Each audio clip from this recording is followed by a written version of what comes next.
Muy buenos días, tengan todas y todos ustedes. Es un verdadero placer estar esta mañana en la casa de la representación de la nación. Así lo dispone la Constitución. Dentro de los poderes del Estado, la pluralidad, la diversidad política se refleja en este espacio.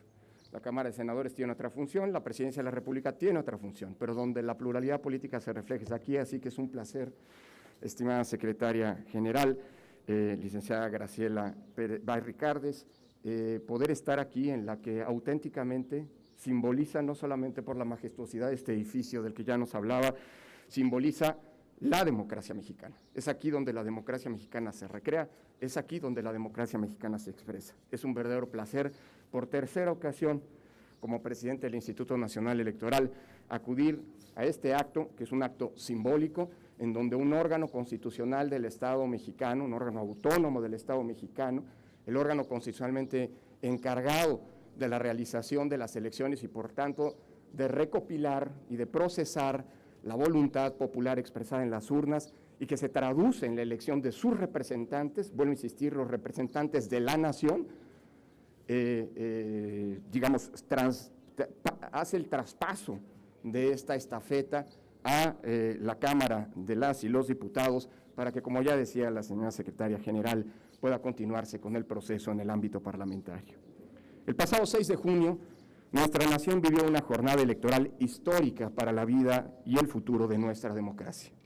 Ese día, millones de mexicanas y mexicanos salieron de sus casas para demostrar su compromiso con la democracia y contribuir con su voto tanto a la distribución de los poderes públicos como a la redefinición de la correlación de fuerzas en los ámbitos legislativos.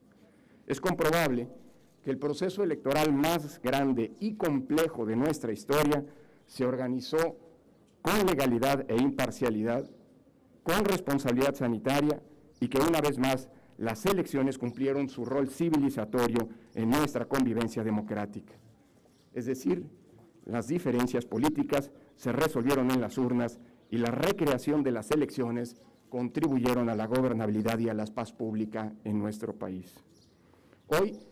todas y todos los mexicanos debemos sentirnos orgullosos del buen funcionamiento del andamiaje electoral que se ha configurado por más de 30 años para que el voto y las urnas sean los únicos mecanismos válidos de acceso a los poderes públicos. Ese andamiaje institucional permitió, como cada 3 años, que todas las fuerzas políticas ganen y pierdan en las urnas, que mayorías y minorías participen en las decisiones legislativas y que el día de la jornada electoral el voto sea libre y valga lo mismo sin distinción de preferencias políticas, sexuales, religiosas, étnicas o económicas. Hemos insistido en repetidas ocasiones que no hay acto, no hay momento más igualador en una sociedad lamentablemente tan desigual, tan aquejada de problemas estructurales como la nuestra, como el día de la jornada electoral. Ese día, todas y todos los mexicanos, en nuestra diversidad, en nuestro pluralismo, somos exactamente iguales, valemos lo mismo. La jornada electoral del 6 de junio fue un ejemplo virtuoso de civilidad, una expresión más del pluralismo político vigoroso y cambiante que ha adquirido carta de naturalización en nuestro país y fue una prueba más de que el compromiso de la sociedad mexicana con la vida democrática es más profundo que la polarización política, que la intolerancia que cunde en el discurso público y que busca imponerse en la conversación pública y en la convivencia diaria. Entre las múltiples interpretaciones que se pueden derivar de la elección intermedia con mayor participación ciudadana en lo que va del siglo, 52.7, redondeando, de mexicanas y mexicanos expresaron su voluntad, su compromiso democrático en las urnas, lo cual, repito, desde 2003 constata una tendencia ascendente en la participación de las elecciones intermedias y que seguramente esa expresión impactará en los trabajos de la legislatura que entrará en funciones el próximo 1 de septiembre. Destaco los siguientes: 49.1 millones de votantes que acudieron a las urnas asumieron un compromiso activo con la democracia para vivir en ella, para decidir en condiciones de igualdad sobre el futuro del país y emitieron un voto diferenciado en favor de una nación con división y equilibrio de poderes. Segundo, en México el pluralismo político es dinámico y vigoroso, por lo que ninguna fuerza política puede dar por asegurado ni el triunfo propio ni el rechazo de los contrarios en las urnas. Tercero, ningún partido por sí mismo obtuvo la mayoría de la votación emitida. El partido que más votos recibió únicamente obtuvo 1/3 de la votación total y los otros 2/3 se dividieron entre 9 fuerzas políticas. Cuarto, la próxima legislatura volverá a ser ejemplo de paridad, como ya lo mencionaba Graciela, en la representación política, ya que de confirmarse los cómputos realizados por el INE, todavía preliminares, tienen que pasar ya las etapas que Graciela señalaba, la etapa de las impugnaciones. En el INE estamos inmersos en el proceso de fiscalización que culminará el próximo 22 de julio con el dictamen que aprobará el Consejo General y en donde se determinará de manera definitiva, aunque pueden impugnarse también esas decisiones, cuáles fueron los auténticos los gastos de campaña que cada una de las candidaturas realizó. Sin embargo, ya hemos hecho, con la proyección que hemos hecho de la integración de la cuota proporcional, es muy probable que esta Cámara tenga en la 65ª legislatura 248 mujeres legisladoras, mujeres, y 252 hombres por ambos principios. Quinto, en el mismo sentido, de confirmarse en la fase jurisdiccional los cómputos realizados por el INE, la próxima legislatura reflejará de mejor manera el anhelo de inclusión, la diversidad social, cultural y étnica de nuestra nación.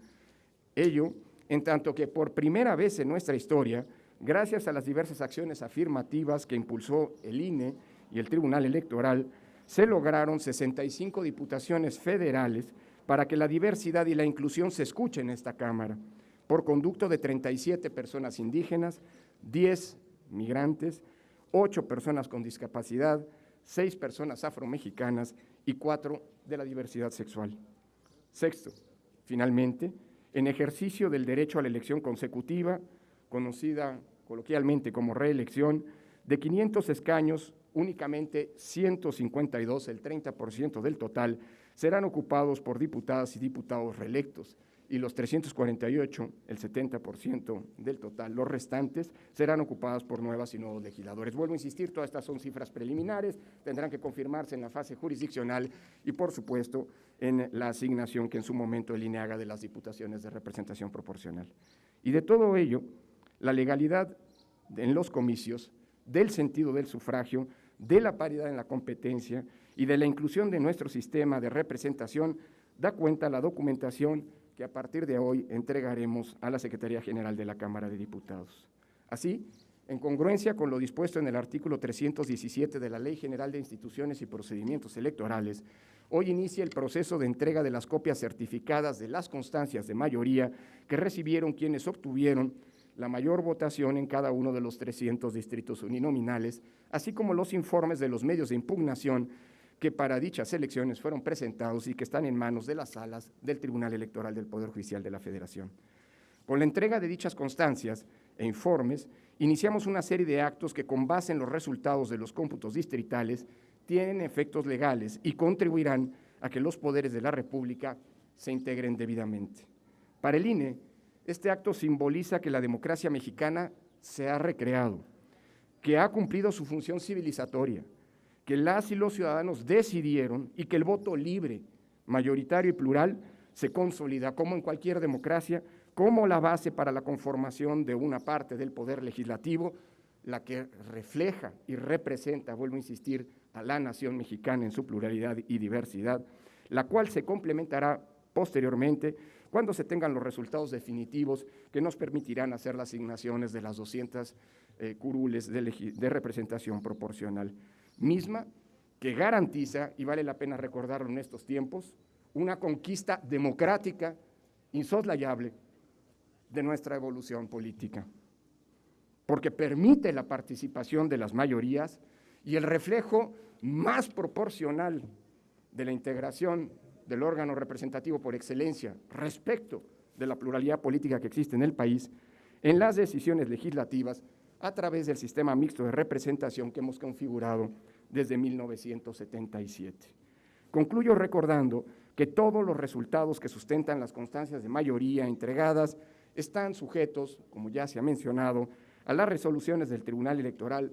sobre las impugnaciones presentadas, por lo que es importante seguir atentos a dichas resoluciones que permitirán concluir un proceso electoral exitoso en el que una vez más la sociedad mexicana recreó la democracia a pesar de los 3 grandes desafíos que se enfrentaron en este proceso electoral: la pandemia, la violencia y la descalificación sistemática de la autoridad electoral, que una vez más, vistos los resultados, ha demostrado responderle puntualmente a las expectativas a la sociedad mexicana y cumplir estrictamente el mandato constitucional para el que fue establecida. Muchísimas gracias.